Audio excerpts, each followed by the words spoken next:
Welcome to 3 Minute Thoughts. So today I was going to talk about the 11th principle, also known as the 0th principle of Burning Man, consent. This is not an official principle, but put an asterisk there. Under radical self-expression at the very end, it does say your expression is a gift for others, but you should respect the rights and liberties of the recipient. And that is actually the only place where they talk about consent in the principles, which is why it is important to have an additional principle specifically for stressing consent. There is a website called the 11th Principle Consent.org, and in it they give this as the vision statement for what consent means. We value the transformative experience of sensual and consensual touch, play, interaction. We believe that consent plays a vital part in our connectivity and community. Our vision is all parties participate in a physical encounter from a place of enthusiasm and autonomy.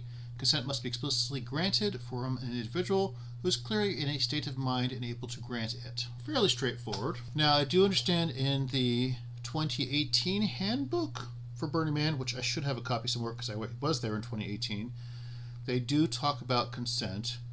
But here's from the 2019 handbook, which is also the last time there was an actual event at the desert, and what they had to say about consent. Burning Man is committed to making our city safe. We are a family in Black Rock City, and we always do take care of our own. Consent is the cornerstone of a healthy community. It's simple. Whether it's potentially sexual encounter, physical touch, or any kind, something require permission that will radically alter the experience of another person or involves the recording of someone's image or voice, you're responsible for getting a verbal consent before engaging. It is neither ethical nor acceptable to proceed without a person's awareness and clear consent. An impaired person cannot give consent. They go on to go into more details and some examples, like just because you hugged someone yesterday doesn't mean that you can surprise them with a hug today.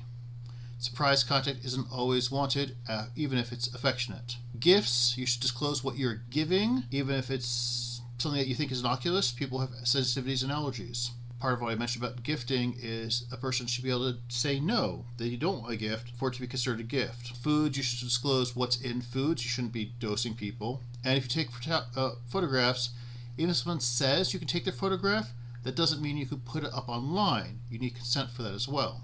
So I don't know when this will eventually become an official principle. I think it should be one, and I like the idea of it being considered the 0th principle, and then still calling it the 10 principles, because it's very discordant, it's very chaotic. To have 11 items and say there's only 10, it fits perfectly with the Burning Man aesthetic. What are your thoughts? Is this should be something that should be an official principle? Is this something that should be taught more in schools? Let me know in the comments. Thanks.